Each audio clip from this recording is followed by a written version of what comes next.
오늘 말씀 사도행전 21장 17절부터 26절에 있는 말씀입니다. 예루살렘에 이르니라고 말했는데 이제 베드로가 3차 전도여행을 마치고 밀레도에서 에베소 장로들을 만나고 다시 가이사라에 와가지고 머물러 있을 때 선지자가 와가지고 올라가면 포박을 당할 것이라 라고 하면서 퍼포먼스를 하면서 겁을 많이 줍니다. 그럼에도 불구하고 바울이 내가 이 복음을 전하려 하면은 내 생명을 조금도 아깝게 여기지 아니하노라 하고 그 선포를 하고 내가 어찌하여 울어서 내 마음을 상하게 하느냐.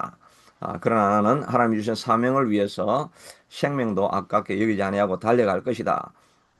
하고 이제 예루살렘으로 가이사라에서 이제 예루살렘으로 올라가서 아마 나손이라고 하는 그 신자의 집에 머물러 있었던 것 같습니다.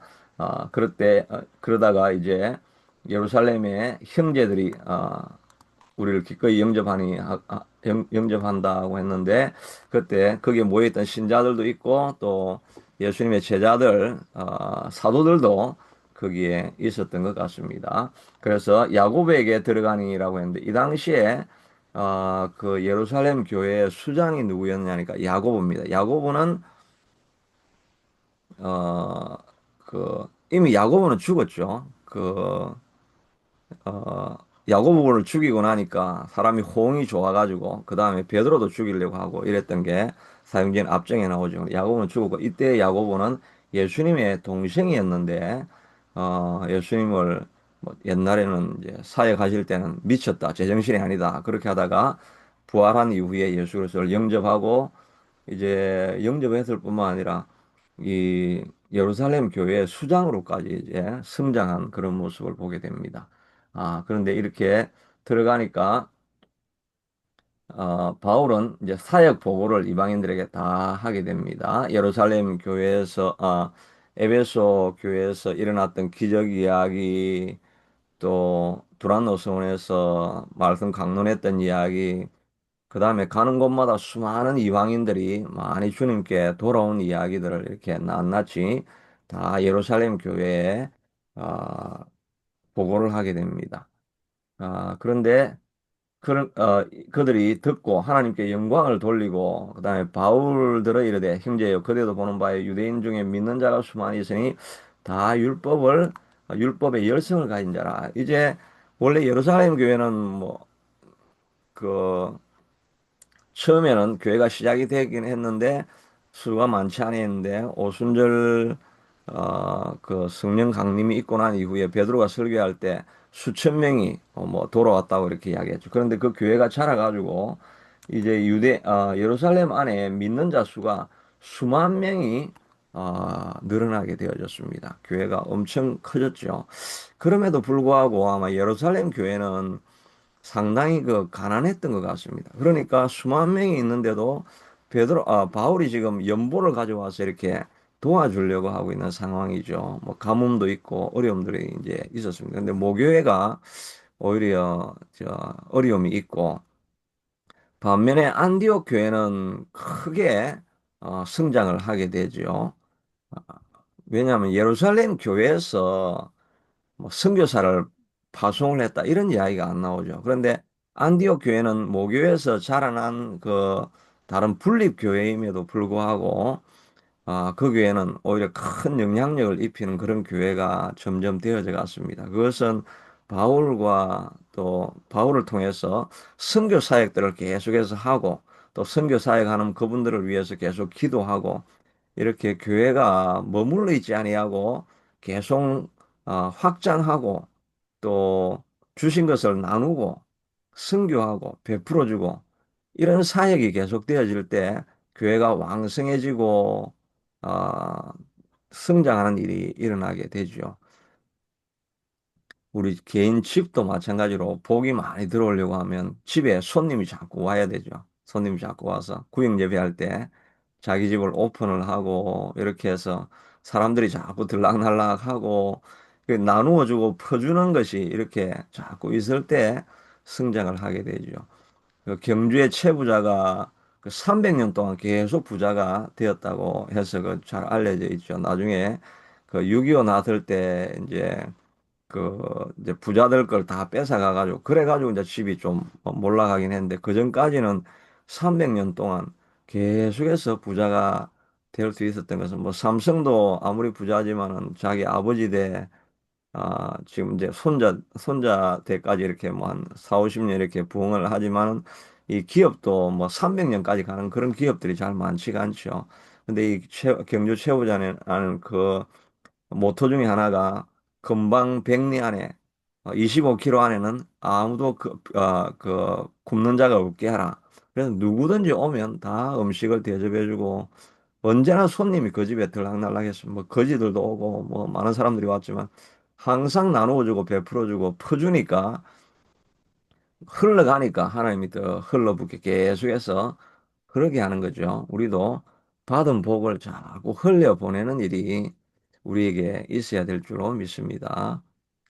근데 정말 우리 집도 좀 그렇게 해서 제가 너무 좋겠다 하는 생각을 하는데, 우리 집은 뭐 집이 너무 엉망이라서 사람들 불러오기가 참 죄송하다는 그런 생각이 드는데, 늘 마음의 생각은 이 가정이 복을 받으려고 하면 사람이 자꾸 들락날해야 된다. 그런 생각을 합니다.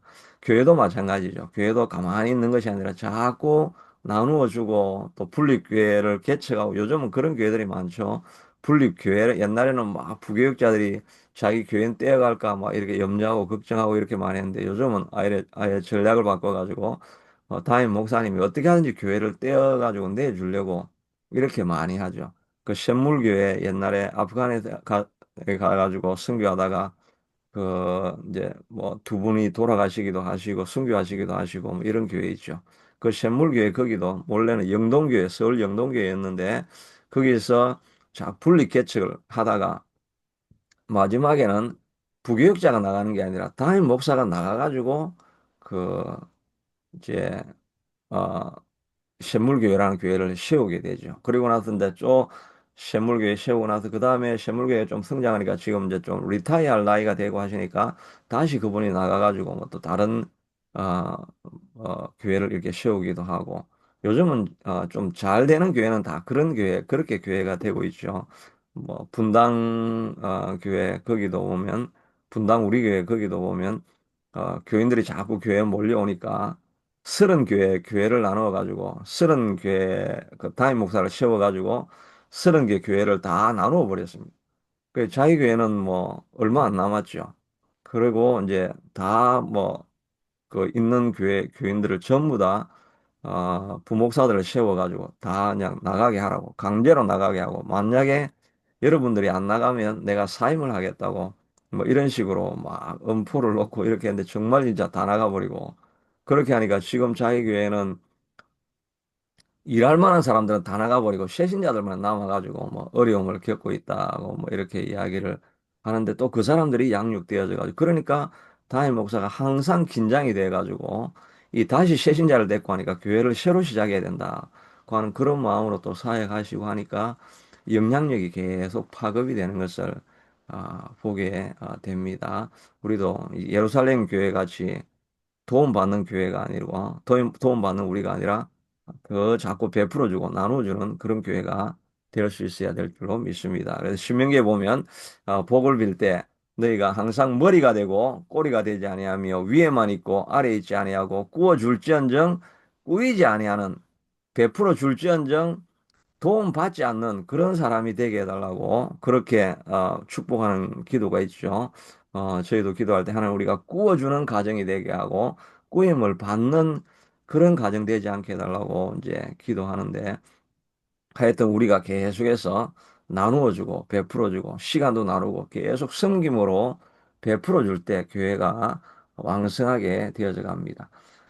그러니까 이제 이 교회에 있던 사람들이 조금 위축이 되어 있는 것 같아요. 위축이 되어 있으니까 바울이 오니까 소문이 났는데 어, 너가 이방에 있는 모든 유대인을 가르치는데 모세를 배반하고 아들들에게 할례를 행하지 말고 관습을 지키지 말라 한 다음을 그들이 들었도다. 모세가 오직 믿음으로 강조를 했지. 모세가 한 율법을 지키지 말라고 한 건 아니죠. 모세의 십계명을 지키지 말라고 한 것이 아니고 지키되 그것이 구원하고는 아무 상관이 없다.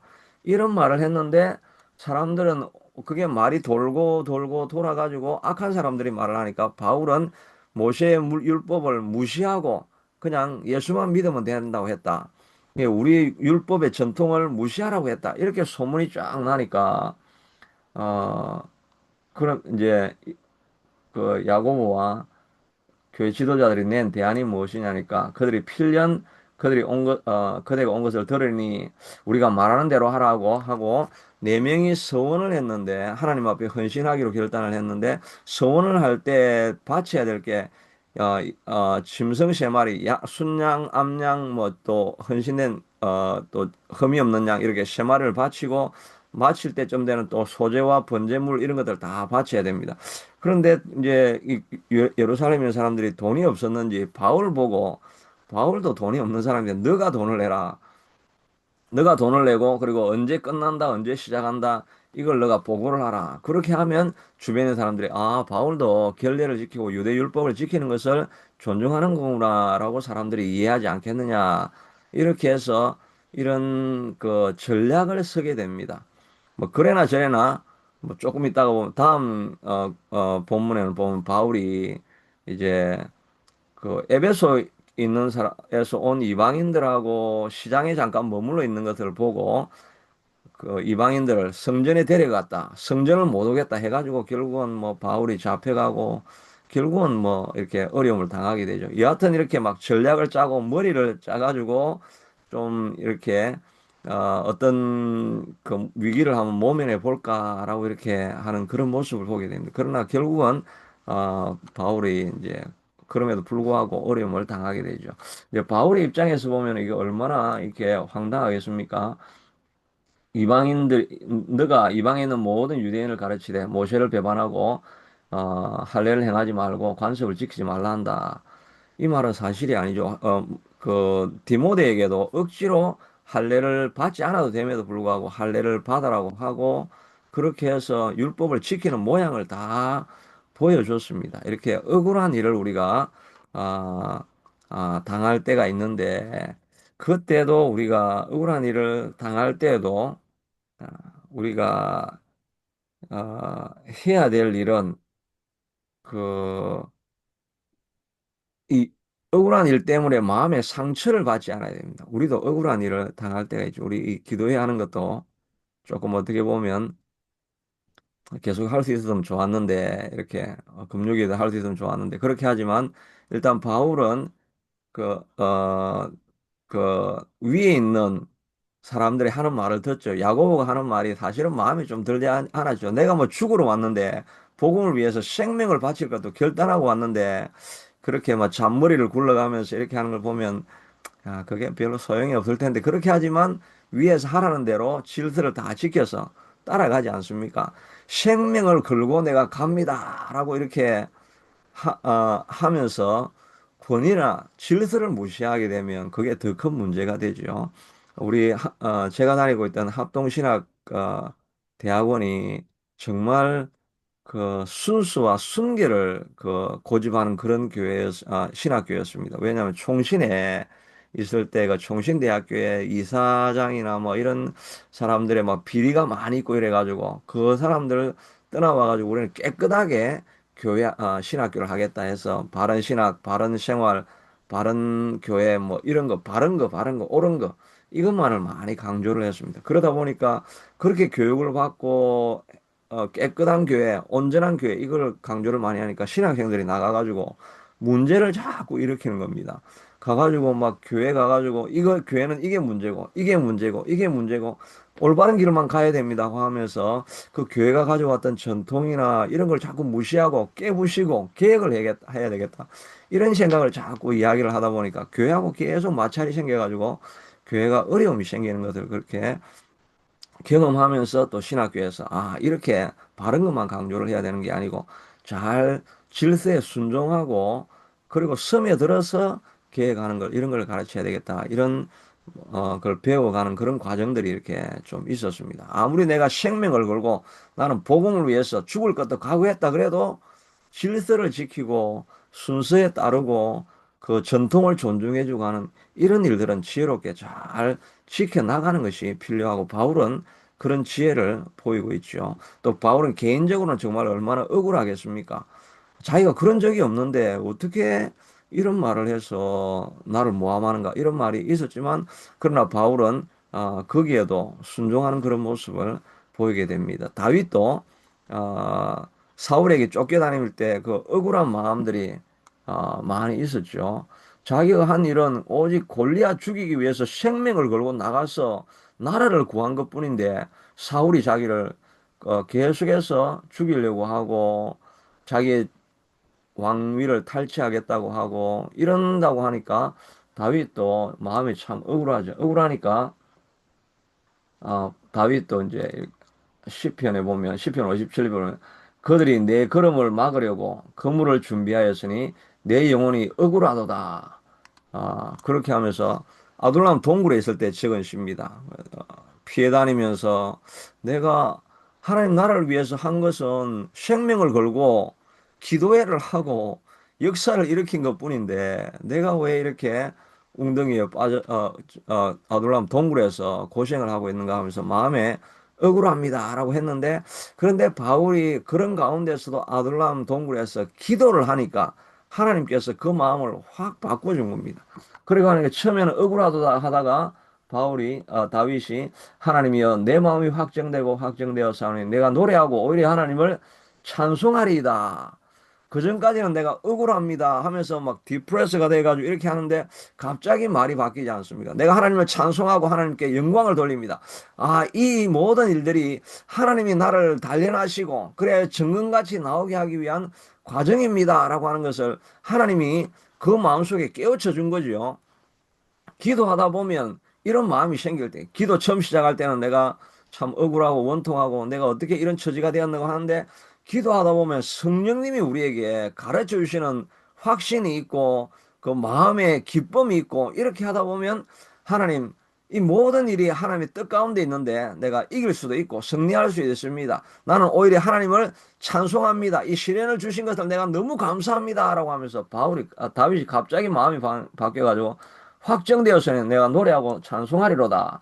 내 영광아 깰지어다. 비파야 수감아 내가 깰지어다. 내가 새벽을 깨우리로다. 내 영광아 깰지어다. 옛날에 내가 골리앗을 죽였던 그 영광이 어디 가버렸냐.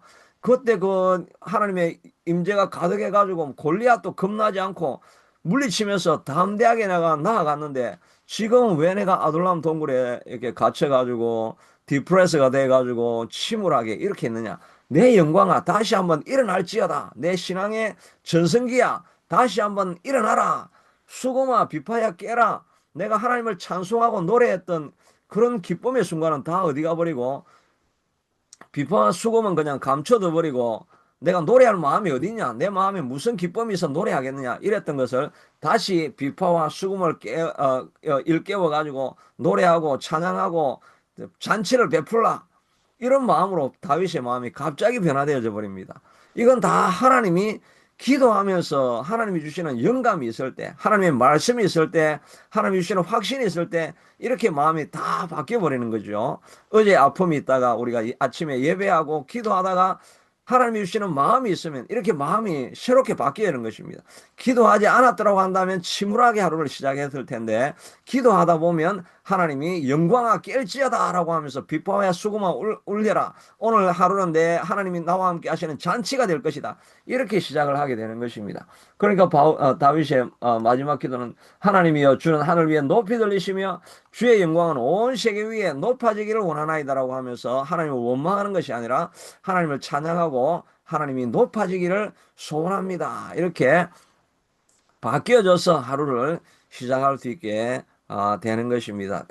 바울도 이렇게 억울하고 원통한 일이 있지만 그러나 바울 안에는 이 기도하다가 하나님 주시는 마음이 있으니까 이렇게 기도가 바뀌어지고 새로운 마음을 가지게 되는 것입니다. 또 다윗이 골리앗을 죽이러 갈 때도 형 엘리압이 갑자기 나타나가지고 내가 골리앗을 물리칠 수 있습니다라고 하니까 이 교만한 녀석아 너가 너는 전쟁을 구경하러 왔지.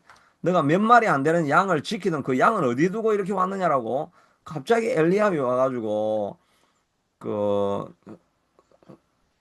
아무 이유도 없이 그를 겁박하고 그를 비난하는 그런 이야기를 듣습니다. 그래서 다윗은 그러나 저러나 그냥 엘리압하고는 이야기하지 않습니다. 그냥 다시 돌아와 가지고 이 골리앗을 죽이면 무슨 상을 주겠느냐? 내가 골리앗을 죽일 수 있다라고 그냥 사울에게 그냥 가버립니다.